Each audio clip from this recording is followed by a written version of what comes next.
அத்தை குடல் எடுத்துட்டு வந்திருக்காங்க. இது எப்படி க்ளீன் பண்ணி செய்யறதுன்னு சொல்லி தரீங்களாங்க? இதனால என்ன பெனிஃபிட்டுங்க? இது வந்து ஆட்டு குடல் பிரியா. இது வந்து நம்ம சாப்பிட்றதுனால நம்ம குடல் க்ளீன் ஆகும். மாசத்துக்கு ஒரு முறை எடுத்துக்கிட்டால் ரொம்ப நல்லது.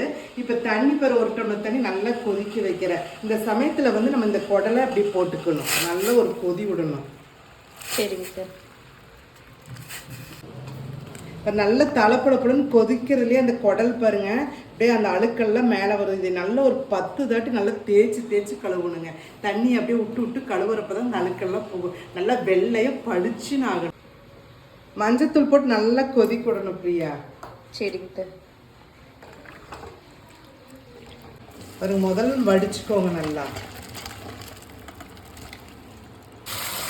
இந்த குடலை வந்து நல்லா இப்படி தேய்ச்சி இப்படி கழுவுன்றப்போ அழுக்கெல்லாம் வந்துடுங்க கம்ப்ளீட்டாக. பாருங்க குடல் நல்லா இப்போ பளிச்சு நல்லா கழுவி எடுத்தாச்சு. இந்த மாதிரி நம்ம கழுவி எடுத்துக்கணும். நம்ம குடல் மட்டும் கிரேவி பண்ணலைங்க, அதோட நுரையீரல் போட்டு தான் பண்ண போகிறோம். இது நல்லா சுடுதலில் வாஷ் பண்ணி வச்சுருக்கிறேங்க. இது சேர்த்து தான் நம்ம பண்ண போகிறோம். 3 ஸ்பூன் நல்லெண்ணெய், பட்டை, கிராம்பு, ஏலக்காய், பச்சை மிளகாய், கருவேப்பிலை, இஞ்சி பூண்டு 2 ஸ்பூன், 3 பெரிய வெங்காயம், 2 தக்காளி பழம், கழுவி வச்ச குடலை போட்டுக்கலாங்க.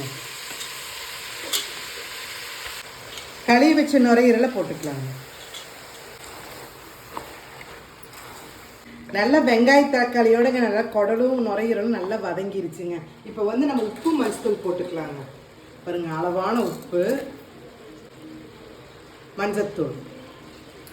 அடுத்தது முக்கியமான பொருள் என்னன்னு பார்த்தா நம்ம ராஜஸ்தான கறித்துல ஒரு 3 ஸ்பூன் அள்ளி போட்டு ஒரு கலக்கிடலாங்க.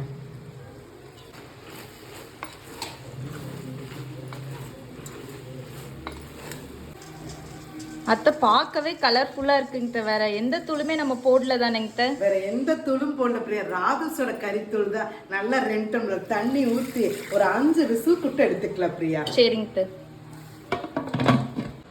இந்த 2 சிலு தேங்காய்ங்க நல்லா நைஸாக மிக்சியில் அரைச்சி எடுத்துக்கலாங்க. அரைச்சி வச்ச தேங்காய் விழுது ஊற்றிக்கலாம்.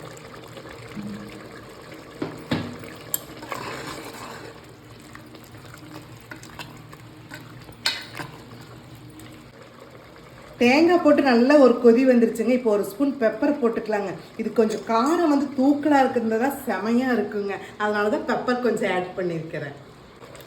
மேலால் கொத்தமல்லி தூளை தூவி விட்டுறலாங்க. சுவையான குடல் கிரேவி ரெடி ஆயிடுச்சுங்க. சுட சுட இட்லிங்க ஒரு கப்பு வச்சு தொட்டு சாப்பிட்டா செமையாக இருக்குங்க. ட்ரை பண்ணி பார்த்துட்டு எப்படி இருக்குன்னு கமெண்ட்ஸில் சொல்லுங்கள். சுவையான குடல் நுரையீரல் கிரேவி ரெடிங்க.